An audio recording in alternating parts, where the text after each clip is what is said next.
Hey, welcome to part 3 of my message for this week. This week's message, I call it Prosperity and Problems. And this is part 3 in a 5-week sermon series that I'm doing called In the Field.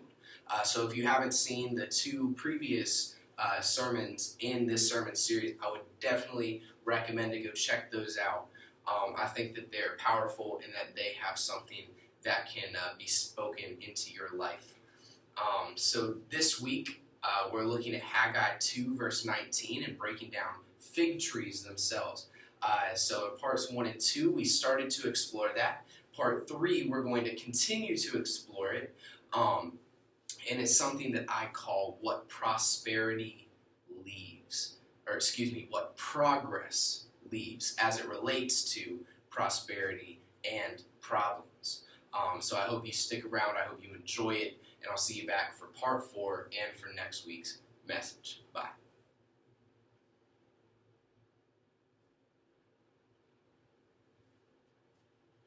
Next, I want to look at a passage in Mark 13, verses 28 through 31.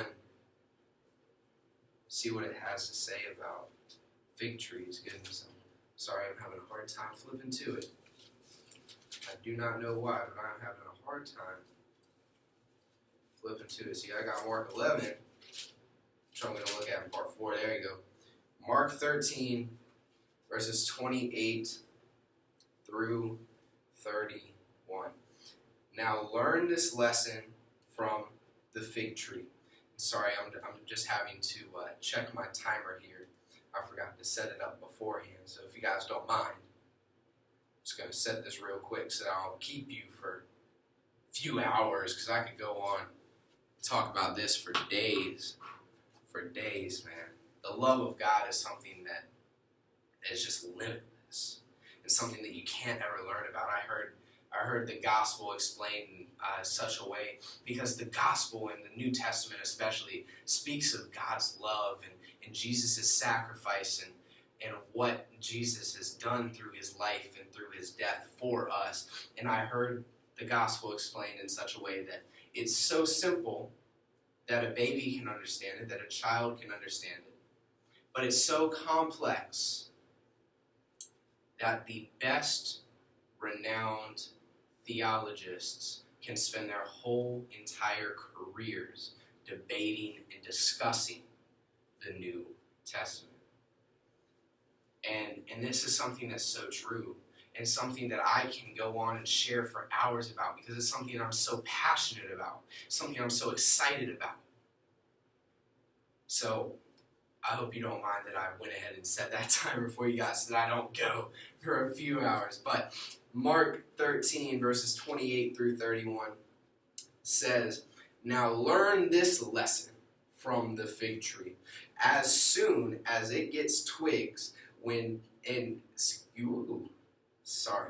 as soon as its twigs get tender and its leaves come out, you know that summer is near. Even so, when you see these things happening, you know that it is near, right at the door. I tell you the truth, this generation will certainly not pass away until all these things have happened. Heaven and earth will pass away, but my words will never pass away." And isn't that so true when Jesus says, heaven and earth will pass away, but my words will never pass away? Because the love that Jesus has, the love that he showed and that God has for us, is something that can withstand time, can withstand heaven and earth. But it's something that we can go through our whole entire lives and dedicate ourselves to trying to share God's love with as many people as we can. And in the grand scheme of things, our lives might not be that long, but to us, our lives are long, usually. And that's something that we can use to our advantage by bringing as many people as we can to God. And so this passage talks about the sign, right? The sign of summer. Where this talked about when the fig tree grows its leaves, then then you know that summer is approaching.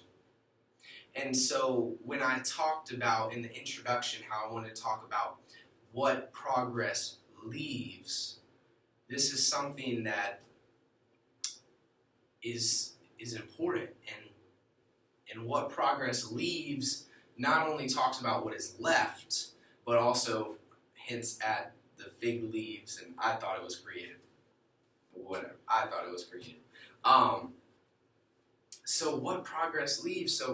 So we can look at a tree, right? And we look at a fig tree and it's rooted in the ground. And in this case, it's rooted in Christ. And the fig tree is us, what will be born to us and in our lives. So sometimes there's a fig tree, and sometimes there's good and bad figs that come from it. But we're going to specifically look at the leaves now, because the leaves are not the fruit. The leaves just let you know that the fruit is on its way. And the leaves represent that the next season is about to come. And some of you guys right now are looking for the fruit to be born before the leaves are born. Some of you guys are looking at your progress and your situation right now, and you're saying, God, I want to go ahead, and this is what I'm going through right now. God, I want to go ahead and open my church. God, I want to go ahead and start ministering to you. But God says, you're looking at the fruit before you look at the leaves, because the leaves that you're finding yourself in right now is school and getting educated and becoming stronger and growing deeper in your relationship.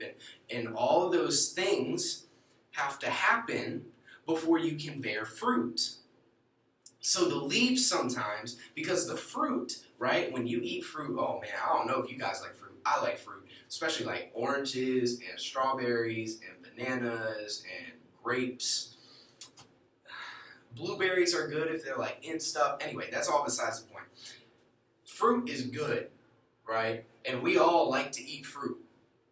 But, leaves, and this isn't like salad leaves. This isn't like spinach leaves. These are like nasty old leaves, where if you were just to eat the leaf by itself, it's kind of just like walking up to a plant, picking off the leaf, and then, that's not going to be all that great, right? So a lot of us are attracted to the fruit, which makes sense, because fruit is good, but we don't want to have the leaves.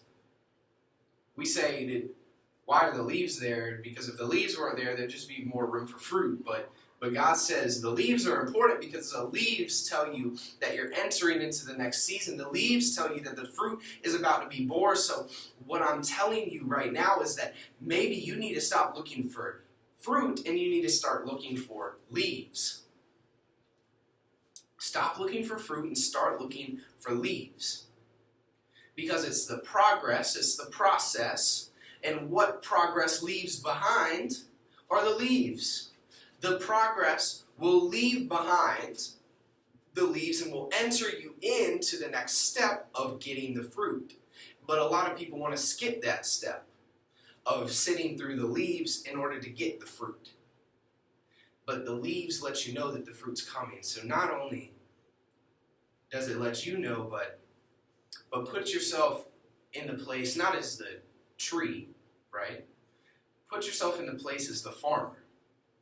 And the farmer who has spent all this time digging up the ground and is preparing the ground and watering the seed and planting the seed and maintaining it so that there aren't a whole lot of weeds to be around growing at the same place as the crop. And here you find yourself in a position where, yeah, the fig trees are coming up, but now the leaves are coming. So you can go ahead and start preparing. Now that you see the leaves, you can prepare for the next step. And that's another thing I want to share with you guys. Not only does it let you know that the next step is on its way, it allows you to prepare for the next step. Once the farmers saw that the fig trees were bearing leaves, then they could prepare for the harvest. And I think that God is working a harvest preparation in some of your guys' lives right now, and how you've been in a stage maybe that I'm still in right now, and you're finding yourself in a place where you're starting to grow leaves. Your harvest is almost coming. The fruit is about to be born, and you might think that just because the growth isn't happening at the same pace that you want it to, or that you're only growing leaves and not fruit yet, let me tell you something, the fruit is coming. But you have to be in the leaf process before you're in the fruit harvest. So I think that God wanted me to speak that into somebody's life today.